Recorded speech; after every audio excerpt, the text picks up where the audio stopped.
Irespeto natin sa tagahigayon ang tawhanong pagtutulong gamitin lamang ang presang mahamon sa sitwasyon. Pagkayang itakaroon aron sa pagtulungan sa balaod nila sa korte. Atong Panginoon.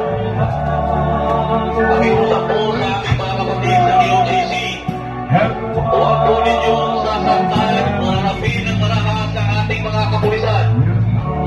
Kami po ay naririto lamang upang magtrabaho at ipatupad ang batas para sa kapakanan ng lahat.